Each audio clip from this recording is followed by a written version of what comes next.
الدين والصلاة والسلام على أشرف الأنبياء والمرسلين نبينا محمد وعلى آله وصحبه ومن تبعهم بإحسان إلى يوم الدين وسلم تسليما كثيرا. اللهم علمنا ما ينفعنا وانفعنا بما علمتنا.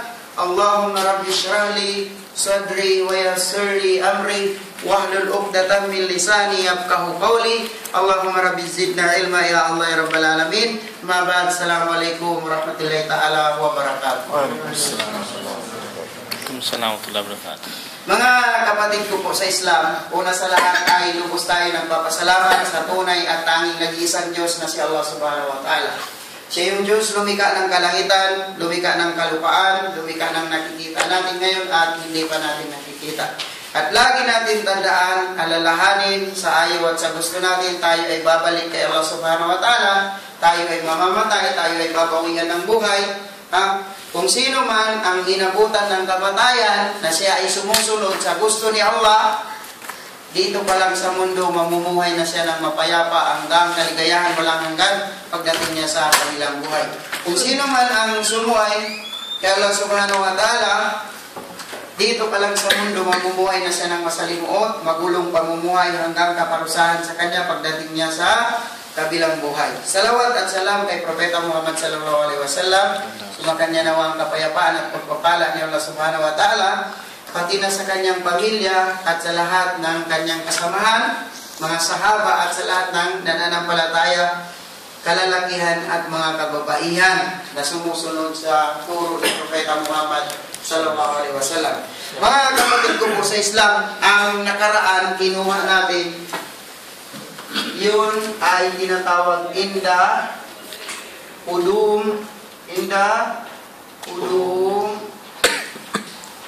Qudumil al-Maulud.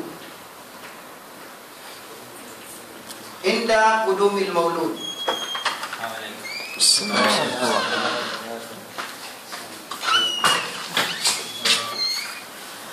Yung nakaraan natin kinuha, ano ang gagawin mo before dumating sa iyo yung anak? Before kabigyan ng anak niyo subhanahu wa ta'ala, ano ang gagawin mo?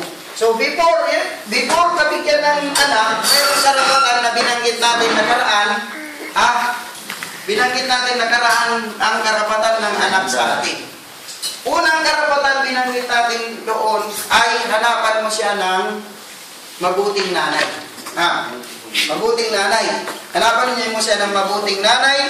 Pagkatapos, bigyan mo siya ng magandang pangalan. At pagkatapos, pamemorizein mo siya ng mga aya mula sa Quran. So, before kabigyan ng anak. So, hanggang binanggit natin, Inda Qudumil Maulud, hanggang bigyan ka na ng anak, yun na yung gagawin nyo, yung nakuha natin last Sunday. So, ngayon,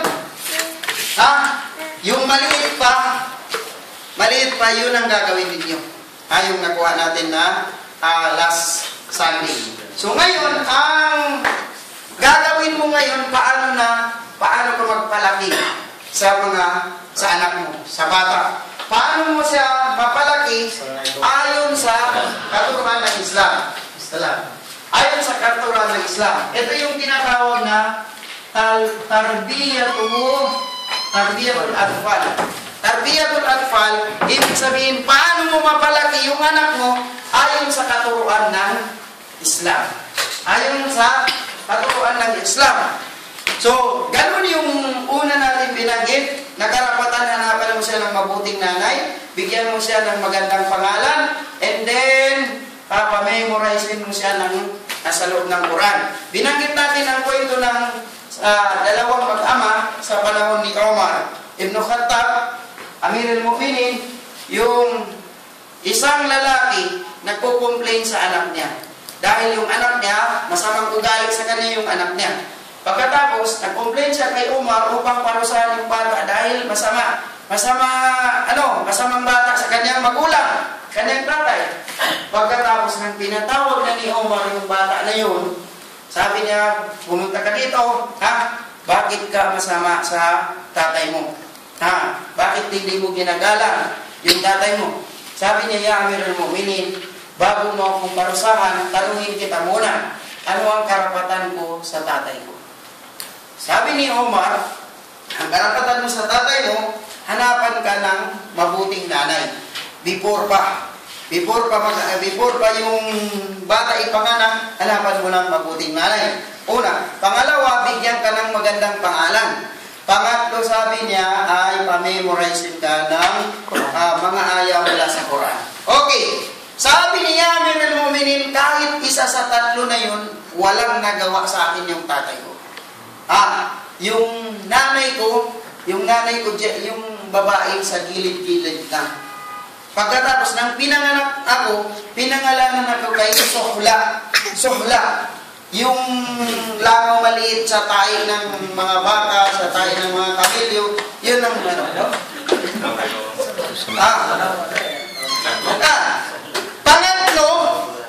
Pangatlo, ay wala man siyang tinuro sa akin kahit isang aya sa loob ng Quran. Sabi niya, kaya pala, hindi ka dapat naparusahan dahil yun ang hindi naman nagawa ng tatay mo yung karapatan mo.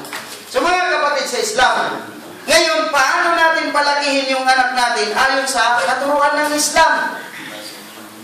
Pag hindi mo sinunod ang katuruan ng Islam, halimbawa, kumuha ka lang, nakita mo, may maganda. May maganda sa gilid-gilid. Pagkatapos, pinakasalan mo na kagad. Yun pala. Yung babae na yun, sumasayaw, kumakanta. Yung anak mo, paglaki, sumasayaw rin, kumakanta rin. Singin. Yun, pag nakakuha ka ng mga babae, ganun. Tingnan nyo, marami tayong experience, nakikita natin. Kung ano ang ugali ng nanay, yun din ang ugali ng anak. Kung anong ugali, passion, sumasayaw-sayaw, kumakanta. Kaya ang una mong kung gusto mong maganda yung paglaki ng anak mo, ang una mong hanapin yung yung babaeng nananampalataya. Yun ang una mong hanapin doon sa anak mo. Magkatapos yun na, binanggit natin yung mga before ka tumabi sa asawa mo, mayroon dua, huwag kang tatabi kagad, mayroon mga panalangin, yan ay karapatan yan ng anak mo, sa'yo. Huwag ka nasakay ng sakay kasi, may mga panalangin yan, karapatan yan ng anak mo sa'yo. Okay, ano ang gagawin mo? Kapag dumating na yung bata, yung nakuha natin last Sunday. Ngayon, pagpalaki na sa bata. Unang gagawin, min asalib tarbiyatul sahiha. Ito sabi niya mula sa mga asalib. Mula sa mga uslub, pattern, pamamaraan, pagtarbiya, at pag-aaruga sa anak. Pagdidisiplin sa anak. Una, ta'widuhum ala nutki bi kalimatit tauhid. Una, maliit pa yung bata, ganyan, tulad ni Adam, maliit pa ay practicein mo siya kalimatit tauhid. Yung la ilaha illallah. La ilaha illallah, Muhammad Rasulullah. Practicein mo yan. Huwag mong practicein kumanta o ano man. Ang practicein mo ay magsabi ng la ilaha illallah. Yung anak ko maliit pa, si Taslim, sabihin mo, saan si Allah? Turo niya kagad. Sabihin mo, asyhadu, mag-asyhadu. Practicein mo siya ng nutki, ibig sabihin magbigkas ng la ilaha illallah, Muhammad Rasulullah, alhamdulillah, Allahu Akbar. Yung mga word na dhikr, practice mo yung bata. Mayroon mga tinuturuan, iba-iba yung tinuturo sa anak. Pinapractice. Anak, practice ka kumanta. Anak, practice ka sumayaw. Talent. Iba-iba. So, sa Islam, practicein mo siya ng kalimat at tauhid. Practicein mo siya magsabi ng subhanallah, alhamdulillah, la ilaha illallah. Nakakatuwa yung bata na maririnig mo mag-subhanallah, alhamdulillah, la ilaha illallah, Allahu Akbar. Practicein mo yun na bigkasin ng bata. Kasi sabi ng mga scholar, Yung bata para siyang baso. Baso na walang laman. Baso walang laman. Kung anong ilalagay mo, yun lang ang, ano niya? Yun lang ang magiging laman. So kung ang linagay mo doon ay masama, yun ang magiging laman. Kasi ano ba yan yung bata? Kung baga, wala pa siyang ano. Wala pa siyang laman parang baso. So kung anuan mo, turuan mo lagi ng Islam, kalimatut tauhid, tinatawag la ilaha illallah, alhamdulillah, subhanallah, yun ang magiging laman. Yun kaagad yung i-inject mo sa kanya, bata pa siya. Allahu Akbar. Yun. So pangalawa, talqinuhum ba'dal adhkar mukhtasara kal basmalati inda ta'am wal hamdi ba'dahu. Lagi mo siyang pinaparinig sa kanya. Lagi mong pinaparinig sa kanya yung mga adkar, yung mga dua. Anak, paano kumain? Pag kumain ka, bismillah. Pag natapos ka, alhamdulillah. Turuan mo yung bata. Sa mga Kristiyano nga, tinuturuan, anak, pag kumain na doon, anak, pray muna tayo bago kumain. Diba? Tuturuan. Sa Islam, tinuturo, anak, bago ka kumain, mag-bismillah ka. Pagkatapos mo mag-alhamdulillah ka. Pero ngayon, iba na. Sa panahon natin, iba na. Bago magkain, picture muna. Yung muna, bago magkain, magdasal. Pati mga Kristiyano. Sa Islam, tinuturo, bago ka kumain, magdua ka. Magdua ka. Ano ang dua mo? Allahumma barik lana bima razaqtana wa qina adzaban nar. Kung kumain ka, O Allah, ipagpalain mo sa amin ang pagkain na ito. Allahu Akbar. Bima razaqtana, at doon sa mga biyaya binigay mo sa amin, pagpalain mo sa amin. Kung baga, bigyan mo ng blessing. Wa qina adzaban nar, at protektahan mo kami sa naglalagablab na apoy. Allahu Akbar. So, pag kumain ka ay bismillah. Dito na topic na natin nagaraan ay mga taon na lumipas. Ano ang kahalagaan ng pagbibismillah? Diba? Topic na natin ang kahalagaan ng pagbismillah. So, sanayin mo yung bata tuwing kumakain na bismillah. Pagkatapos, alhamdulillah. May hadith dito si Propeta Muhammad sallallahu alaihi wasallam. Sabi niya, ang hadith na to, sabi niya, ya gulam, sammillah. Mayroon isang bata kasama ni Propeta Muhammad sallallahu alaihi wasallam kumain. Alam ko na yung bata, kuha doon, kuha dito, kuha doon, kuha dito. So ano ang sabi ni Propeta Muhammad sallallahu alaihi wasallam sa bata? Ya gulam, sammillah. Ya gulam, o bata, pag kumain ka, magbismillah ka. Magbismillah ka. Pagkatapos, wa kul bi yaminik, at pag magbismillah ka, kumain ka ng kanang kamay. Kumain ka ng kanang kamay. Sanayin mo yung bata na kumain ng kanang kamay. Turo ito sa Islam. Pagkatapos, wa kul mimma yalik, at kumain ka kung ano yung nandyan sa harapan mo. Nandyan sa harapan mo, kainin mo. Yung mga malayo na, sabihin mo, iilapit. Huwag mong abutin kahit malayo na. O kaya, yung pagkain, di ba, pag kumakain, pag nandoon yung mga ulam, iliko mo lahat doon sa'yo. Iliko mo lahat. Ay, hindi pwede. Sabi niya, kul mimma yali.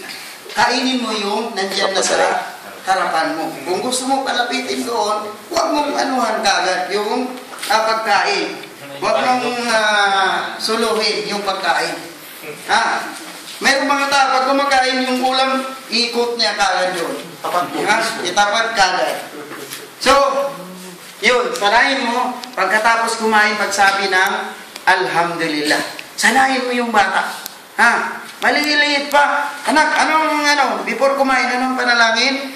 Allahumma barik lana, fima razaqtana, wa qina adzabannar. Pagkatapos kung kumain ka na, anong sasabihin mo? Bismillah. Bismillah. Sanayin mo na yung bata na mag-bismillah. Pagkatapos mo anak kumain, anong sasabihin mo? Alhamdulillah alladhi at'amana wa sakana wa ja'alana minal muslimin. Yan ang panalangin pag kumain. Alhamdulillah. Magpapasalamat kami kay Allah. Kapurihan sa iyo, ya Allah. Alladhi at'amana, yung nagbigay sa amin ng pagkain. Wa ja'alana minal muslimin, at ginawa niya kami mga Muslim. Allahu Akbar. Lahat ito may panalangin. May panalangin yung before kumain, pagkatapos mong kumain, ay panalangin. Sanayin mo lahat sa mga adkar. Sa mga adkar. Anak, pag natulog ka, anong babasahin? Pag natulog ka, paano matulog? Paano matulog? Anong babasahin? Magbasa ka ng Fatiha. Anyan mo yung kamay mo. Pagkatapos kululawad, kulawdu birabbil falak, kulawdu birabbin nas. Pagkatapos ano, anak? Tapos i-apply mo sa katawan mo. Sunnah. Sanayin mo ito yung bata. Yung sa mga Christian nga, sinasanay nila. Mag-rosaryo. Diba? Bago matulog, mag-rosaryo. Sa Islam, mayroon. Kompleto tayo. Bago ka matulog, turuan mo yung anak. Anak, anong binabasa? Bago ka matulog, yung Fatiha, yung Qul a'udhu birabbil falaq, Qul a'udhu birabbin nas, Qul huwallahu ahad, basahin mo yan. Pagkatapos, dagdagan mo na lang ng Ayatul Kursi. May natutulog dyan. Bro? Okay. Tuloy natin. Ang layo pa ng pinunta mo dito, tapos dito matulog ka lang, masaya. Okay. Number 3. Ayyuhibbahum ila fi'li salah. Ayyuhibbahum ila fi'li salah wa yaj'alahum bijanibihi inda salatihi an-nafilah bil manzil. Okay. Sabi niya, sanayin mo mapamahal siya doon sa pagsasala, sa paggawa ng sala. Sanayin mo. Anak, bilihan mo ng maliit na sadyada. Pakikita mo pag nagsasala ka, sabi niya doon, patabihin mo sa'yo. Yung anak mo, patabihin mo sa'yo. Janbi inda salatin nafila. Kapag nagsasala ka ng sunna sa bahay, patabihin mo yung bata magsala. Tabihin mo yung bata magsala. Yung anak ko maliit pa, si Rayhana at saka si Tasnim, binilihan ko ng sadyada. Pag nakita nila nagsala na yung nanay nila, kunin nila yung sadyada nila. Tatabi doon. Tatabi. Pero iba yung pagsasala nila. So, sanayin mo ito. Sanayin mo, sabi niya, na mapamahal sila sa paggawa ng sala. Pagkatapos, gawin mo, kapag nagsasala ka, itabi mo, pasalahin mo sa tabi mo. Yung anak mo, habang nagsasala ka ng sunna doon sa bahay. Bilmanzil. Nagsasala ka doon sa bahay. Sanayin mo yung mga bata. Bakit? Anong sabi ni Propeta Muhammad sallallahu alaihi wasallam? Tingnan nyo yung mga turo ng Islam, Muru auladukum bisalah. Utusan ninyo ang mga anak ninyo. Bisalah, magsala. Wahum abna'us sab'asinin. Wahum abna'us sab'asinin. Sa edad nila ay 7 years old. Utusan niyo sila magsala sa edad lang nila 7 years old. Pagkatapos, wadribuhum. Wadribuhum. At sabi niya, wadribuhum alayya wahum abna'ul asyara. At paluin niyo na sila kapag hindi pa nagsala, kapag umabot na sila ng 10 taon. Pag 10 taon na yung anak mo, hindi pa nagsasala, paluin mo na. Huwag na yung pagpalo. Pero takutin mo na siya, paluin mo, pag hindi pa na siya nagsala. Pagkatapos, waparriku bainahum bil madaji. Waparriku bainahum bil madaji. Pag abot niya ng 10 years old, hiwalayin mo na ng tulugan. Yung anak mong lalaki at babae, hiwalayin mo na ng tulugan. Turuan mo magsala. 7, paluin mo na pag umabot na ng 10, hindi pa nagsasala, at paghiwalayin mo na ng tulugan. Hiwalayin mo na ng tulugan. Kasi bakit? Si Shaitan, alam ni Shaitan, yung Islam, perfect na religion Inaanuhan ka agad na magkaroon ng problema. Kasi si Shaitan, tingnan mo, at huwag mong yung anak mo laging pagsuotin ng, especially yung anak mong babae, huwag mong pagsuotin ng maiksi. O kaya ng naglantad ng katawan niya. Kasi bakit? Yung anak pa kaya, yung magkapatid yung hindi natutukso. Mismo na yung tatay natutukso pa. Tingnan natin yung naririnig natin sa mga Kristiyano. Pati yung tatay. Bakit hindi natutukso yung tatay? Bakit natutukso yung tatay? Dahil yung anak niya yun, sanay na. Pag naka-short pan, nagsi-short pan, nagdadamit ng sexy doon sa loob ng bahay. Tapos, nakahiga lang doon. Yung anak mong babae nakatago doon sa kwarto. Iba yung kwarto ng anak mong babae, iba yung kwarto ng anak mong lalaki. 10 taon pa lang yun. Turo ng Islam. At huwag mong sanayin magsuot ng mga maiksing kasuotan. O kaya lumantad yung kanyang katawan. Bakit? Para hindi magkaroon ng problema. Allahu Akbar. Yan ang katuruan sa Islam. Number 4.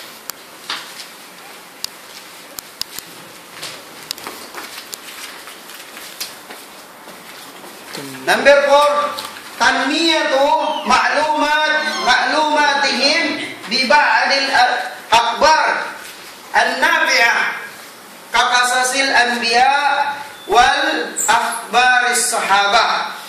Kullu dhalik bi ashal uslub. Tingnan niyo po Tanmiyah, ibig sabihin bigyan mo siya ng ma'lumat.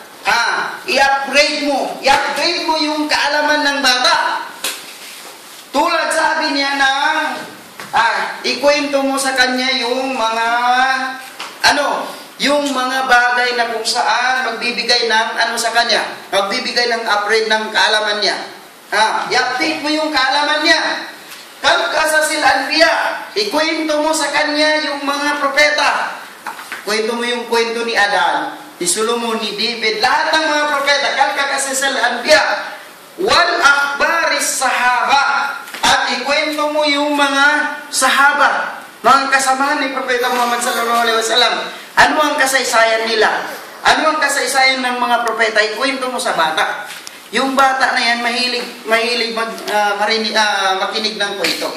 So bago kayo matulog, kwentuhan mo, anak, ganito yung nangyari kay Adan, ganito yung kwento ni Adan, ganito yung kwento ni Eva, ganito yung kwento ni Noah, ni Moises, ni Jesus Christ, ni Prophet Muhammad. Ito yung mga kwento nila. Ikwento mo sa kanya. Ikaw tatay, ikaw nanay, ikwento mo sa mga bata. Pag mong kwentan, anak, ito yung kwento ni ni Marian Rivera. Ito yung kwento ni Angel Locsin. Ito yung kwento ni Manny Pacquiao. Ito yung kwento ni Mami Junisha. Nagkaroon ng bagong bahay, linisingan. Siya yung sarap, yung pare sa likod niya. So yung ikukwento mo sa kanya, yung ilmun nafi, yung makapagbibigay ng sa kanya, ma-update yung kaalaman niya, ma-upgrade yung kaalaman niya, at saka yung kwento ng mga propeta at kwento ng mga sahaba, kwento ng mga salihin. Anak, yung sahaba, sino si Abu Bakar?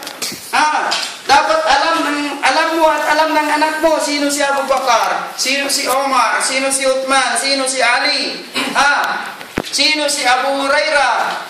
Ngayon hindi natin alam. Pag mga artista, alam natin kung ano yung kasaysayan nila. Alam niyo po ba, pati mga Kristiyano, libo-libo na yung Kristiyano nakaharap namin, hindi nila alam ang kasaysayan ni Jesus Christ. Hindi nila alam ang kasaysayan ni Virgin Mary. Kaya ang dapat natin ito malaman, ang mga kwento ng propeta, ano ang kwento doon sa Quran, mga sahaba. Sabi niya, kullu dhalika bi ashala uslubin.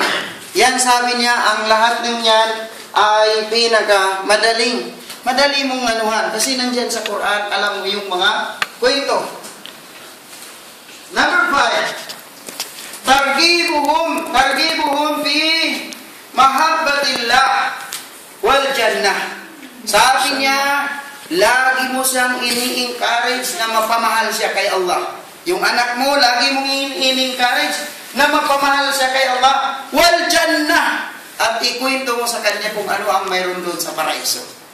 Mapamahal siya kay Allah. At ano ang price ni Allah kapag napamahal sa kanya? Yung paraiso. Ano ang mayroon doon sa paraiso? Ikwento mo sa kanya kung ano ang mayroon doon sa paraiso. Inda qiyamil afal wal aqwal as-sayyi'ah. Ngayon, kapag nag-ano ka na, takutin mo siya. Takutin mo kapag siya ay gumawa ng Masama. gumawa ng masama.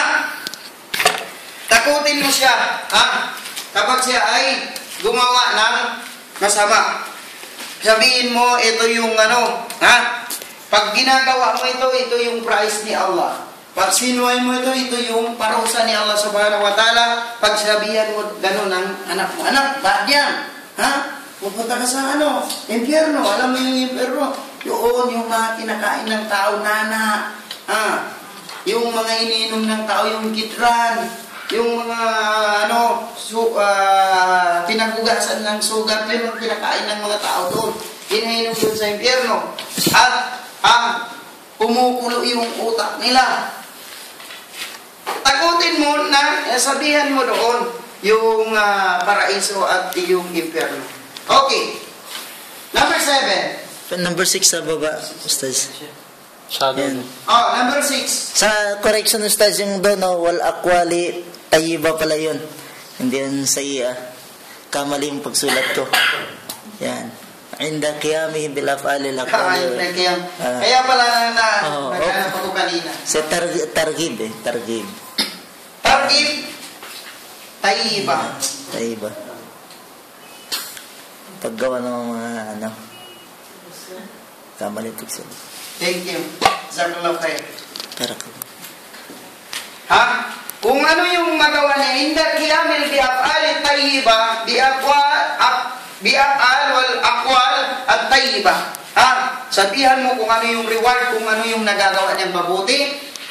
Lahat ng reward, sabihan mo yung paraiso. Ano ang reward ng tumulong ka sa kapwa? Ano ang reward ng mabuti yung ugali mo? Lahat ito sabihin mo sa kanya. And then number 6, nagkabaliktad. Number 6, takwipuhum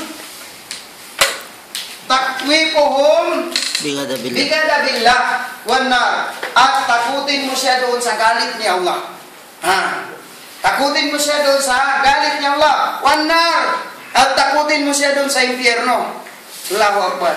Anak, si Allah subhanahu wa ta'ala, kung magalit siya, sobra yung pagkagalit ni Allah subhanahu wa ta'ala sa mga sumuhay sa kanya.